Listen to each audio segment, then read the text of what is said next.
Hello and welcome to another quilting video. I'm Olivia and today we've got another quick quilting question. Today's question is, what's so important about a 1/4 inch seam allowance?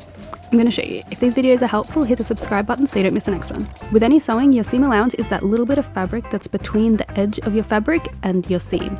It helps give your seam its strength, and it gives your seam a little bit of fabric to hold on to so it doesn't just unravel. With quilting, the standard seam allowance you'll generally be using is 1/4 inch. So if we measure here from the seam to the edge of the fabric, we've got 1/4 inch. So why is this important? Quilting is based on precision. When you're making blocks, it's so important that everything fits together or else everything falls apart. I'm making a new quilt right now. I'm sewing on a new machine that I'm not used to yet, and check this out.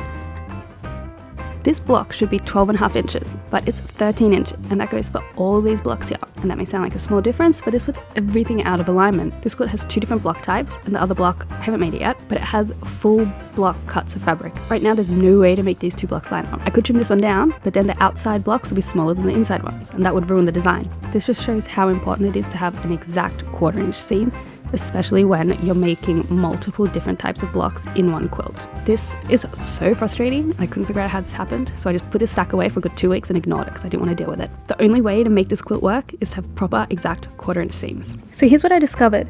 This little 1/4 inch mark on my machine, it is 1/4 inch as you can see here, but it doesn't line up exactly with where my needle was. So even though I was lining up the edge of my fabric here, the seam allowance I ended up with was less than 1/4 inch. Not a lot, but it doesn't need to be a lot because, as we saw earlier, over all those seams, a tiny little bit adds up.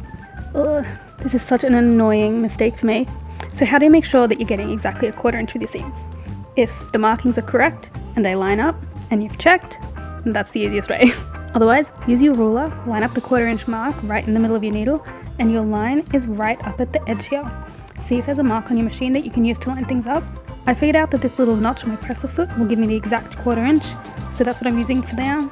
The other thing you could do is add a strip of tape down the front here. That can also help by giving you a longer guide to align your fabric with. The other thing to be mindful of is the position of your needle. Most machines have different settings to move the needle. If you use different needle positions different times, then you're going to need different 1/4 inch marks to make sure your seam allowance always works out no matter which needle position you're using. So that was my real mistake with this one, not paying attention to the needle position. So now I'm working through all those 2 big blocks, redoing them with an exact 1/4 inch seam allowance, and as you can see here, they're all lining up just as they should be. So hopefully you're smarter than I am and you didn't need this reminder, but I do hope this video was helpful. If it was, please give it a like down below, and I'll see you next time.